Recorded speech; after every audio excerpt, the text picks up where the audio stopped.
সকাল আমন্ত্রণ ডিপিআরসি এর সৌজন্যে স্বাস্থ্য বিষয়ক আয়োজন ফার্স্ট এইড অনুষ্ঠানে। সঞ্চালনায় আমি ডাক্তার ফাতিহা শাফি আছি আপনাদের সাথে, আর থাকছি অনুষ্ঠানের পুরোটা সময় জুড়ে। দর্শক, আজ আমরা অত্যন্ত গুরুত্বপূর্ণ একটি বিষয় নিয়ে আলোচনা করতে যাচ্ছি।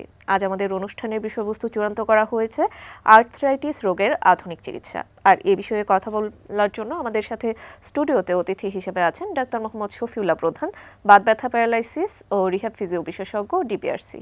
আমন্ত্রণ আপনাকে আমাদের আজকের এই আয়োজনে। কেমন আছেন? আলহামদুলিল্লাহ, আপনি ভালো আছেন? জি আলহামদুলিল্লাহ ভালো আছি। আমরা আজকে আর্থ্রাইটিস রোগের আধুনিক চিকিৎসা প্রসঙ্গে আলোচনা করতে যাচ্ছি। শুরুতেই আসলে জানতে চাইবো যে আর্থ্রাইটিস রোগ এটি আমরা খুব কমনলি শুনে থাকি, কিন্তু এটি বলতে আসলে আমরা কি বুঝবো?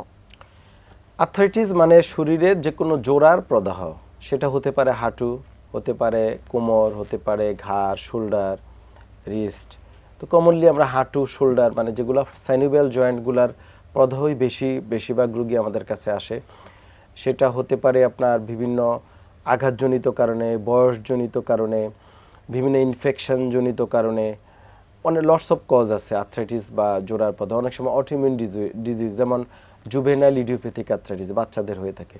তারপরে হচ্ছে আপনার রিউমাটয়েড আর্থ্রাইটিস মেয়েদের, মানে মহিলাদের কমন, পুরুষদের হয়। স্পন্ডাইলো আর্থোপ্যাথি ছেলেদের, অ্যাঙ্কালোজিং স্পন্ডিলাইটিস, এগুলো একেবারে কমন। তারপরে বিভিন্ন ইনফেকশন, যেমন টিউবারকুলার আর্থ্রাইটিস। আমরা প্রায় হিপ জয়েন্টের রোগী আমাদের কাছে আসে, টিবি রোগ হয়েছে হিপ জয়েন্টে বা হাঁটুতে। তারপরে স্পাইনে হতে পারে পর্স spine, this is also arthritis. মানে আর্থ্রাইটিস মানে যে কোনো জোড়ার প্রদাহকে আমরা আসলে আর্থ্রাইটিস বলে থাকি।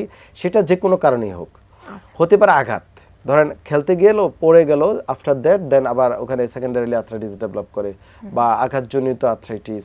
তারপরে হতে পারে আপনার যেমন ব্যাকটেরিয়াল ভাইরাল ইনফেকশন, যে আমাদের চিকুনগুনিয়া জ্বর, ভাইরাল ফিভার, তারপরে আমাদের ডেঙ্গু জ্বর, তারপরে হচ্ছে করোনা, মানে all any viral fever, seasonal flu, এগুলো কিন্তু বডিতে আর্থ্রাইটিস ডেভেলপ করে প্রায় রুগীরা।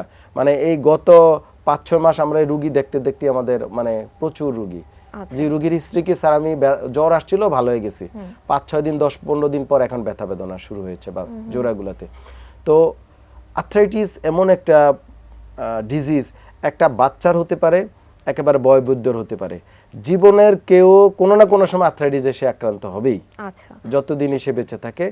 অনেক সময় রিমিশন হয়ে যায়, অনেক সময় আবার এক্সাজারেট করতে পারে, মানে অনেক সময় ভালো হয়ে গেল আবার দেখা দিতে পারে, ভালো হয়ে গিয়ে আবার দেখা দিতে পারে।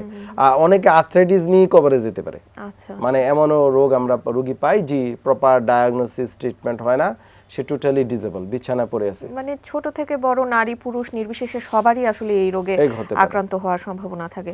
যেহেতু রমজান মাস চলছে এখন, রমজানের সাথে কি আর্থ্রাইটিস হওয়ার কি কোনো সম্ভাবনা আছে কিনা, বা এই রোগ কি বেড়ে যাওয়ার কোনো প্রবণতা দেখা যায় কিনা? আমি বলি, রমজান মাসে আর্থ্রাইটিস রোগীদের জন্য শরীর শুদ্ধি করার মাস। আমাদের যেমন আত্মা শুদ্ধির মাস, তদ্রূপ শরীর শুদ্ধির মাস। কারণ পবিত্র রমজান মাস সিয়াম পালন, এখানে আমরা বলি ফাস্টিং। তো ফাস্টিংটা আপনার প্রায় দেখা যায় যে সেই ভোর রাত থেকে শুরু করে সন্ধ্যা, মানে প্রায় 12 ঘন্টারও আরও বেশি 18 ঘন্টা অনেক সময় হয়, এক এক দেশে এক এক রকম। তো এই যে দীর্ঘ সময় ফাস্টিং, এটা আমাদের আর্থ্রাইটিস রোগীদের জন্য উপকার এবং খুবই কার্যকরী। আর কীভাবে উপকার হয়? নাম্বার 1, এই ফাস্টিংয়ের কারণে আমাদের বডিতে যে সকল খারাপ সেলগুলো থাকে, বা ধরেন ডিজেনারেটিভ সেল, নষ্ট হয়ে যাওয়া সেল, ইভেন কি ক্যান্সার সেল মারা যায় ফাস্টিংয়ের কারণে, দীর্ঘ সময় না থাকার কারণে। তারপর হচ্ছে ফাস্টিং থেকে আমরা কি করতে পারি? শরীরের ওজন কমাতে পারি। প্রায় রুগী এসে ওজন কমানোর জন্য রুগীর লক্ষ লক্ষ টাকা ব্যয় করতেছে, কিন্তু ওজন কমে না। আর মূল কারণটা হচ্ছে রুগী কিন্তু তার লাইফস্টাইলে, খাবার দাবারে সে ওই দিকে মনোযোগ দিতে নারাজ। রুগী প্রায় আমার কাছে এসে বলে, স্যার কি খেলে ওজন কমবে? মানে দেখেন, মানে সাইকোলজিক্যালি সে আগেই খেতে চায় যে কি খেলে তার ওজন কমবে। আমি বলবো যে আপনার এই থিমটা মাথার থেকে বের করে আপনাকে বলতে হবে, স্যার কি করলে ওজন কমবে, বা কি না খেলে ওজন কমবে, সেটা বলবে না। তো এই ফাস্টিং আমাদের মাহে রমজান আমাদেরকে সেই শিক্ষা দেয়। আমরা ওজন কমানোর জন্য খুবই একটা আদর্শ মাস, আত্মশুদ্ধির মাস। এবং আপনার এই ফাস্টিং অবস্থা আপনি যখন হাঁটা চলাফেরা করবেন, এক্সারসাইজ করবেন, হ্যাঁ মুভমেন্ট করবেন, তখন কিন্তু খুব দ্রুত আপনার শরীরের ব্যথা বেদনা কমে আসবে, আপনার ওজন কমে আসবে, হার্টের রোগ কমে আসবে, আপনার ওবেসিটি যেটা আমরা বলি বারবার, 1 মাস এনাফ ওই ওজন কমানোর জন্য। তো ব্যথা রোগীদের এই মাস আমার মনে হয় সবচেয়ে বেস্ট মাস। তবে হ্যাঁ, বাংলাদেশের প্রেক্ষাপট একটু ভিন্ন। মজার বিষয় হচ্ছে বিফোর রমাদান আমরা যে রুগীর যে ওজন, আমার রুগীর ওজন যদি 60 কেজি পাই, আফটার রমাদান 65 কেজি পাই, এবং রুগীরা আমার সাথে একমত। এটা হচ্ছে আমাদের দেশের কালচার। মানে সেই প্রাচীনকাল থেকে আমাদের দেশের কালচার হচ্ছে ইফতারিতে এত ভাজা পোড়া, বুট, ছোলা, মানে অল খাবার, মানে যত বাজে খাবার আছে এবং ফাস্ট ফুড এবং বাইরে থেকে কেনা খাবার, এটা আমাদের মানে সামাজিকভাবে আমাদের মানুষ এইভাবেই আসলে বড় হয়ে উঠছে। তো এইটা আমাদের ডাক্তারদের উচিত সচেতন ডেভেলপ করা, মিডিয়ার অবশ্যই উচিত, সবাই বলতে হবে যে আমরা ইফতারিতে যে খাবারটা খাবো এটার জন্য সহজ অ্যাবজর্ব হয়। আমাদের লিকুইড পানি জাতীয় খাবার খেতে হবে। একটা খেজুর খেলো বা 2টা খেজুরকে ইফতারটা করে ফেললো, দেন আফটার মাগরিবের পর সে রাতের খাবার ভাত খেয়ে ফেলতে পারে। কিন্তু ওই যে অনেক কিছু হালিম, তেহরি, মানে বিরিয়ানি যা আছে, এগুলা ওজন আরো বাড়িয়ে ফেলে। মানে সিয়ামের যে উদ্দেশ্য তাকওয়া অবলম্বন, এই তাকওয়া তো দূরের কথা, উল্টা আমাদের শারীরিক অসুস্থতা আরো বেড়ে যায়। তো এই ব্যাপারে আমার মনে হয় সাবধানতা আমাদের করা উচিত, এবং রোগীর আমার মনে হয় প্রোগ্রামটা দেখে সাবধান হবে। জি, আমরা সেই ব্যাপারে আশাবাদী। আমাদের সামাজিক যোগাযোগ মাধ্যমে কিছু প্রশ্ন এসেছে, আমরা সেই প্রশ্নগুলো আপনার কাছে রাখতে চাচ্ছি। একজন বলেছেন, স্যার আমার নাম হাশেম, বয়স 40, আমার স্ট্রোক হয়েছিল 3 মাস আগে। এখন আমার বাম হাত ও পা প্যারালাইসিস হয়ে আছে। এই প্যারালাইসিসের আধুনিক চিকিৎসা কি স্যার? আমি কি আগের মতো সুস্থ হতে পারবো কিনা? হ্যাঁ, এটা স্ট্রোকজনিত প্যারালাইসিসের আমরা বারবার বলি, স্ট্রোক পরবর্তী যত আর্লি পুনর্বাসন করা যায়, আমাদের দেশে একটা ভ্রান্ত ধারণা এখনো প্রচলিত।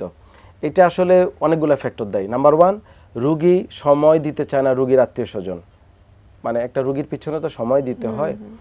দ্বিতীয়ত ইকোনমিক্যাল ফ্যাক্টর দেয়। তৃতীয়ত অপর্যাপ্ত চিকিৎসা ব্যবস্থা। ধরেন এই স্ট্রোক পরবর্তী পুনর্বাসন চিকিৎসা দরকার। এখন পুনর্বাসন সাথে রিলেটেড যে পেশাজীবী ডাক্তাররা আছেন তাদেরও অপর্যাপ্ত আছে। এখানে কোয়াক পিপল ঢুকে গেছে, মানে যাদের কোনো ডিগ্রি নাই, পড়ালেখা নাই, তারা কি করে বিভিন্ন অনলাইনে দেখবেন, গুগলে আপনি সার্চ দিলে দেখবেন ফিজিওথেরাপি ট্রিটমেন্ট, দেখবেন অনলাইনে কোয়াক দিয়ে ভরা। আপনি জানেন না সে কে, সেই বাসায় বাসায় গিয়ে বলে ফিজিওথেরাপি দেয়। বাসায় কখনো স্ট্রোক রোগীর ফিজিওথেরাপি হয় না, রোগী উল্টা ক্ষতিগ্রস্ত হয় এবং রোগী আস্তে আস্তে আরো খারাপ হয়। সে কিন্তু একটা টাকা নিচ্ছে, তার তো টাকা নেওয়ার অধিকারই নেই।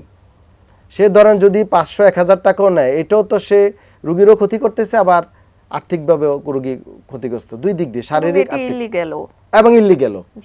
এই যে টোটাল ব্যবস্থা হচ্ছে আমাদের দেশে প্রবলেম। তো এই ক্ষেত্রে আপনি যতই আইন করেন, রিহেব কাউন্সিল আইন আছে, বিএমডিসির আইন আছে, আপনি আইন দিয়ে তো আসলে মানুষকে কন্ট্রোল করতে পারবেন না। আমাদের দরকার রুগীদের সচেতনতা। রুগী কার কাছে যাবে, সে দেখে শুনে যাবে, বুঝবে এবং কোথায় যাওয়া উচিত। পুনর্বাসন চিকিৎসা পৃথিবীতে এখন এটাই, মানে স্ট্রোকের এছাড়া তো কোনো চিকিৎসা নেই।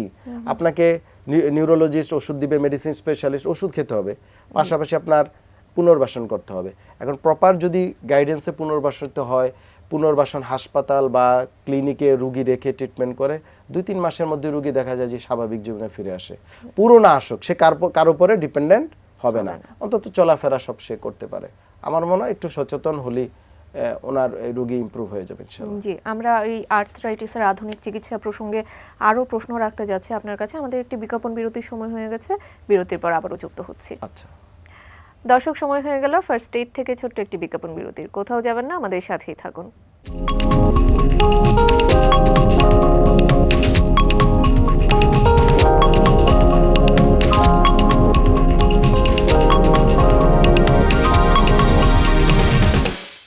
বিজ্ঞাপন বিরতির পর আবারও আমন্ত্রণ আমাদের আজকের এই আয়োজনে। আমরা কথা বলছিলাম আর্থ্রাইটিস রোগের আধুনিক চিকিৎসা সম্পর্কে।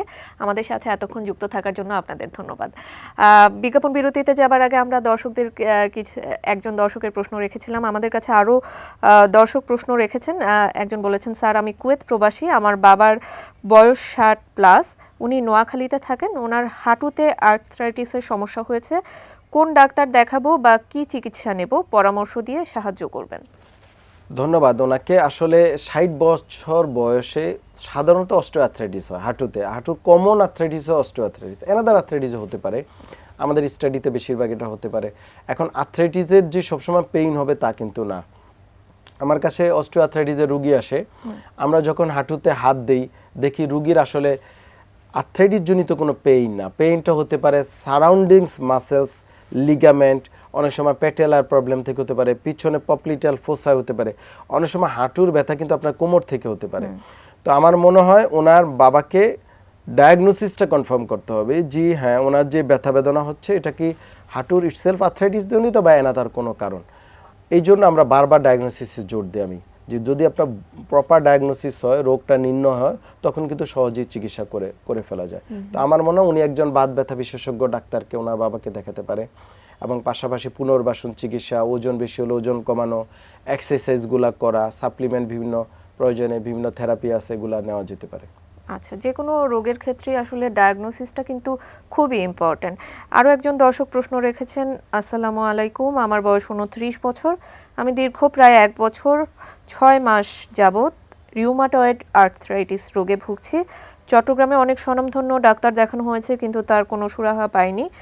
মাঝে মাঝে এমন অবস্থা হয় ব্যথায় কান্না চলে আসে, 2 হাতের শোল্ডারে ভীষণ ব্যথা ও 2 হাত উপরে ওঠানো যায় না, কোনোই এবং কবজিতে ব্যথা, 2 হাতের আঙ্গুল প্রচণ্ড ব্যথা এবং ফুলে যায়, 2 পায়ের তালু এবং আঙ্গুলে প্রচণ্ড ব্যথা করে পা মাটিতে রাখা যায় না। সকল ডাক্তার একই কথা বলেন, এটার কোনো চিকিৎসা পৃথিবীতে বের হয়নি। অনুগ্রহপূর্বক পরামর্শ বা সমাধান দিলে উপকৃত হতাম। জি, এটা হয়তো ডাক্তার সাহেবরা কি বুঝাইছে, উনি হয়তো এভাবে বুঝে। পৃথিবীতে চিকিৎসা বেরোনি কথাটা তা না, প্রতিটা রোগের ট্রিটমেন্ট আছে পৃথিবীতে। এবং এই আমরা যদি ভ্রান্ত মেসেজ রুগীদের দেই বা রুগী ভুলভাবে বুঝে নেয়, দুইটা পক্ষ থেকে হতে পারে। হয়তো অনেক সময় আমরা ডাক্তাররা বুঝাই একভাবে, রুগী বুঝে নেয়, কনসেপ্ট ভিন্ন, ভাষাগত প্রবলেম, অনেক কিছু। এই রিউমাটয়েড আর্থ্রাইটিসের ট্রিটমেন্ট আছে, এবং এই রোগীর যদি প্রপার ট্রিটমেন্ট করে সে মানে আমরণ সে সুস্থ থাকতে পারবে। এই জন্য তাকে প্রপার ডাক্তারের দেখাতে হবে, বিভিন্ন এক্সারসাইজ করতে হবে, লাইফস্টাইলের ব্যাপার আছে, পুনর্বাসন চিকিৎসা করতে হবে, ফলো আপে থাকতে হবে।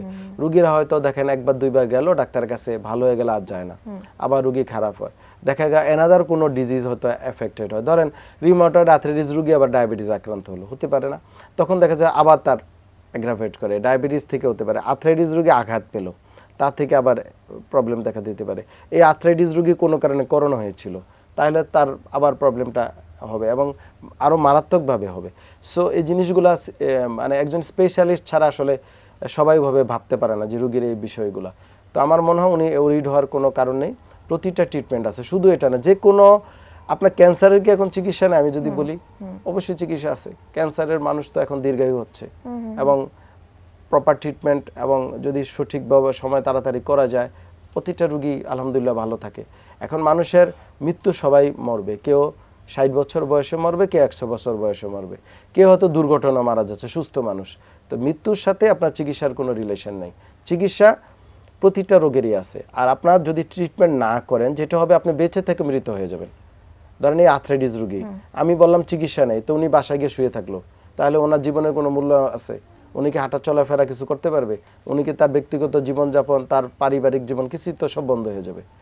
তো আমরা ডাক্তাররা বলবো রোগীকে আপনার গাইডেন্সের মাধ্যমে, ট্রিটমেন্টের মাধ্যমে আপনি ভালো থাকতে পারবেন, মানে মেইনটেনেন্স করা সম্ভব, এবং যতদিন আল্লাহ পাক ওনাকে হায়াত দিচ্ছে ততদিন সে সুস্থ থাকতে পারবে ইনশাআল্লাহ। জি, আমরা যেরকমটা বিষয়টি রেখেছি আজকের, যে আর্থ্রাইটিস রোগের আধুনিক চিকিৎসা কি হয়ে থাকে, এবং সে আধুনিক চিকিৎসা যদি রোগীরা প্রপারলি না নেয় তাহলে তারা কি প্যারালাইসিস বা পঙ্গুত্বের দিকে যেতে পারে কিনা? আপনাকে ধন্যবাদ। আপনার লাস্টের উত্তরটা আগে দিই, তারপরে ট্রিটমেন্টে আসছি।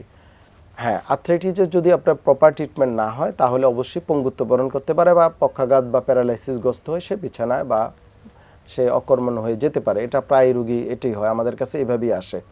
এখন আসেন আধুনিক চিকিৎসাকে। আধুনিক চিকিৎসা বলতে আমরা গতানুগতিক যে ঔষধ নির্ভর চিকিৎসা তো আছি, এটার থেকে আরও এই রোগটা কেন হলো, এই রোগটা আমরা পরিবেশভাবে কিভাবে অ্যাডজাস্ট করতে পারি, তার কাজের ক্ষেত্রে কিভাবে অ্যাডজাস্ট করতে পারি, কাজের ক্ষেত্রে করণীয় কি, সে যে পেশাজীবী, ধরুন সে একজন পাইলট, তার ক্ষেত্রে করণীয় কি, একজন ড্রাইভার, তার ক্ষেত্রে করণীয় কি, সে কিভাবে হাউ টু কোপ, তার তো পেশা চালিয়ে যেতে হবে। সে একজন ডাক্তার হলো, তার পেশা তো তাকে কাজ করে যেতে হবে। এই আধুনিক চিকিৎসার মূল মন্ত্র হচ্ছে পেশার সাথে তার জীবন ব্যবস্থাকে আপনার লাইফস্টাইল মডিফিকেশন, পাশাপাশি পুনর্বাসন, বিভিন্ন এক্সারসাইজ, সেটা হতে পারে সেন্টার হাসপাতাল বেসড, হতে পারে অ্যারোবিক্স, হতে পারে আপনার জিম বেস, হতে পারে সুইমিং পুল, পাশাপাশি বিভিন্ন থেরাপি যেমন ইলেকট্রোথেরাপি হতে পারে, বিভিন্ন প্রকার আমরা বলি ইলেকট্রোম্যাগনেটিক রেডিয়েশন, সাউন্ড থেরাপি, যেগুলা আপনার স্পেসিফিক পয়েন্টগুলোতে আমরা থেরাপি দিয়ে রোগীর পেইন কমানো সম্ভব। অনেক ক্ষেত্রে ধরেন আপনি সিস্টেমিক সার্কুলেশনে পেইন কিলার দিলেন, কিন্তু রোগীর একটা জোড়া হয়তো বাঁকা বা পেইন যাচ্ছে না, তখন আমরা কি করব, লোকাল থেরাপিতে যাব ওই জোড়ার উপরে। ওই জোড়ার থেরাপি তো আমার এখানে পেইন কিলার ট্যাবলেট লাগিয়ে দিলে কাজ হবে না, ঠিক না? সিস্টেমিক দিয়ে ওখানে কাজ হচ্ছে না। সো তখন আমরা আধুনিক চিকিৎসায় যে আমরা এখানে প্রয়োজনে স্প্লিন্টিং করি, বিভিন্ন ইলেকট্রোথেরাপি দিয়ে বিভিন্ন এক্সারসাইজ করে থাকি, ম্যানিপুলেশন করে থাকি, ইট ডিপেন্ডস আপন, এবং রোগীকে লাইফস্টাইল বলে দিই, বাসায় কাজটা কিভাবে করবেন, হাতটা কিভাবে ধরবে। তো এই ওভারঅল হোলিস্টিক ট্রিটমেন্ট অ্যাপ্রোচটা হচ্ছে আধুনিক ট্রিটমেন্ট, এবং যেই ট্রিটমেন্ট আপনাকে শল্য চিকিৎসা থেকে নিরাপদে রাখতে পারে। অনেক সময় এই রোগীর আবার শল্য চিকিৎসার প্রয়োজন হয়, কিন্তু আমরা যদি প্রপার আগে থেকেই এক্সারসাইজ করাই, মেনটেন করে, রোগী ঠিকমতো ওষুধ খায়, লাইফস্টাইল মেনটেন করে, ওজন বেশি হলে কমিয়ে ফেলে, প্রপার খাবার খায়, রোগী হতাশাগ্রস্ত না হয়ে পড়ে, তাহলে দেখা যায় যে তার শল্য চিকিৎসারও প্রয়োজন হয় না। তো দিস ইজ আধুনিক ট্রিটমেন্ট। আচ্ছা, এই যে আধুনিক ট্রিটমেন্টের যে প্রসিজিওরটি আপনি বর্ণনা করলেন, এটি কিন্তু একটি চিকিৎসা পদ্ধতি, এটি একটা সময়ের মধ্য দিয়ে আসলে যেতে হয়। তো সাধারণ যারা জনগণ আছেন তারা কি সেই ট্রিটমেন্টের যে ব্যয় সেটিকে বহন করতে পারে কিনা? এটা খুব ইম্পর্টেন্ট কথা আপনি বলেছেন। এই ট্রিটমেন্টগুলো আসলে অনেকের ক্ষেত্রে লাইফ লং, অনেকের ক্ষেত্রে বছরের পর বছর চালাতে হয়। এটার অবশ্যই চিকিৎসা ব্যয় আপনি যদি বলেন, হ্যাঁ চিকিৎসার ব্যয় আপনার, আমার মনে হয় এখন সবচেয়ে ব্যয় পৃথিবীতে চিকিৎসার ব্যয়। আপনার জন্য লাইফস্টাইলের ক্ষেত্রে চিন্তা করেন, আপনার খাবার, আপনার ঘর বাড়ি, অন্যান্য যে ব্যয়গুলো হচ্ছে, চিকিৎসার ব্যয়টা পৃথিবীতে সবচেয়ে বেশি। আর এই ব্যয়টা বাংলাদেশে পৃথিবীর সবচেয়ে কম। মানে বাংলাদেশে শুধু মানে আমাদের চিকিৎসা ব্যবস্থার কথা বলি না, সকল মেডিসিন বলেন, সকল চিকিৎসা। এটা কিভাবে বুঝবে একটা রোগী? যদি সে বিভিন্ন দেশে যায়, যখন সে পার্শ্ববর্তী দেশে যায়, থাইল্যান্ড, সিঙ্গাপুর যায়, ইউরোপ আমেরিকাতে যায়, তখন রোগীরা বলে হ্যাঁ বাংলাদেশের চিকিৎসা ব্যয় অনেক। আমাদের প্রবাসী যারা ভাই বোনেরা আছেন তারা বলে স্যার সৌদি আরব বা কাতার, কুয়েতে আমাদের চিকিৎসা নেওয়া সম্ভব না, সো এক্সপেন্সিভ। মালয়েশিয়া, সিঙ্গাপুর সম্ভবই না, সো এক্সপেন্সিভ। তো আমাদের দেশে চিকিৎসা ব্যয় অনেক কম, এবং বাংলাদেশে চিকিৎসার ক্ষেত্রে আমি বলবো এই রোগীদেরকে আপনার একসাথে তো চিকিৎসার প্রয়োজন হয় না, চিকিৎসাটি কিন্তু গ্রেজুয়ালি ধাপে ধাপে নিতে হয়। তো সে তার মতো করে ধাপে ধাপে চিকিৎসা নিলে, একটু ডাক্তারদের টাচে থাকলে কিন্তু রোগীরা ভালো থাকে। মানে আপনাকে একসাথেই কখন চিকিৎসা প্রয়োজন, যখন আপনি দীর্ঘমেয়াদী ট্রিটমেন্ট নিচ্ছেন না, আপনি একেবারে বিছানায় পড়ে গেছেন, তখন তো আপনাকে আবার পুনর্বাসন করতে গেলে আপনাকে সময় দিতে হবে, হসপিটালে থাকতে হবে এবং দীর্ঘমেয়াদী থাকতে হবে, তখন একটা ব্যয় এককালীন আসতে পারে। কিন্তু ওভারঅল চিকিৎসা ব্যয় বাংলাদেশে কম। এর মূল কারণটা হচ্ছে ব্যয়টা বেশি বুঝে রোগী কি জন্য, আমাদের ইন্স্যুরেন্স কভার হয় না, বা ইন্স্যুরেন্সগুলো ঠিকমতো কার্যকরী না বাংলাদেশে। হেলথ ইন্স্যুরেন্স বলতে নাই, থাকলেও রোগীকে প্রপারভাবে তারা প্রোভাইড করে না, যেটা উন্নত বিশ্বে আছে, রোগীদের গায়ে লাগে না। কিন্তু চিকিৎসা ব্যয় উন্নত বিশ্বে আমাদের চেয়ে কয়েক শতগুণ বেশি। আমাদের রোগীকে নিজেদেরকে পে করতে হয়। তো যার কারণে রোগীর হয়তো, কারণ রোগী তো জায়গা কেনার জন্য টাকা রাখছে, রোগী বা ফ্ল্যাট কেনার জন্য টাকা রাখছে, মেয়ে বিয়েদের জন্য টাকা রাখছে, রোগী খাবারের জন্য টাকা রাখছে, বাসা ভাড়ার জন্য টাকা রাখছে। আমাদের দেশের কোনো রোগী কি চিকিৎসার জন্য আলাদা ব্যাংক ব্যালেন্স করে? এটা হচ্ছে আমার প্রশ্ন। কখনো করে না। তো আপনার ইন্স্যুরেন্সও না, আপনি ব্যাংক ব্যালেন্সও করেন না। তো সেই ক্ষেত্রে আমরা যে চিকিৎসা ব্যবস্থা আলহামদুলিল্লাহ বাংলাদেশে দিচ্ছি, এটা তো মহান রব্বুল আলমীর দয়া। দয়া ছাড়া এই দেশে চিকিৎসা তো চলে না, বাস্তবতা আসতে হবে। আপনার উন্নত বিশ্বে তো তারা ইন্স্যুরেন্স কভার দিচ্ছে, তাদের বিভিন্ন সেক্টর আছে হেল্প করতেছে, আমাদের সেগুলোও নাই, কিছুই নেই। রোগী নিজে পে করে, রোগী নিজেও জোগায় রাখে না, রোগী অন্য খাতে টাকা জোগাড় করে রাখে। তো আমাদের চিকিৎসা ব্যবস্থা অনেক ভালো এবং অনেক আমি বলবো সস্তা। জি, আমরা আশা করছি যে হয়তোবা এই অনুষ্ঠানের মাধ্যমেও রোগীরা চিকিৎসার জন্য যে একটি আলাদা একটি অংশ তাদের সঞ্চয় করে রাখতে হবে, সেই ব্যাপারে সচেতন হবে। অনেক ধন্যবাদ আপনাকে আমাদের সাথে আজকে যুক্ত হওয়ার জন্য, আপনার মূল্যবান সময় দেওয়ার জন্য। আপনাকে অনেক ধন্যবাদ। এটিএন নিউজকে অসংখ্য ধন্যবাদ। দর্শক আপনাদেরও অসংখ্য ধন্যবাদ আমাদের সাথে এতক্ষণ থাকার জন্য। আমরা জানানোর চেষ্টা করেছি আর্থ্রাইটিস রোগের আধুনিক চিকিৎসা এবং কিভাবে আধুনিক চিকিৎসা নিয়ে আপনারা সুস্থ থাকবেন সেই প্রসঙ্গে জানানোর চেষ্টা করেছি আজকের অনুষ্ঠানের মাধ্যমে। আশা করছি আপনাদের উপকারে এসেছে। পরবর্তী পর্ব দেখার আমন্ত্রণ জানিয়ে আজকের মতো এখানেই শেষ করছি। সবাই ভালো থাকবেন, সুস্থ থাকবেন, এটিএন নিউজের সাথেই থাকবেন।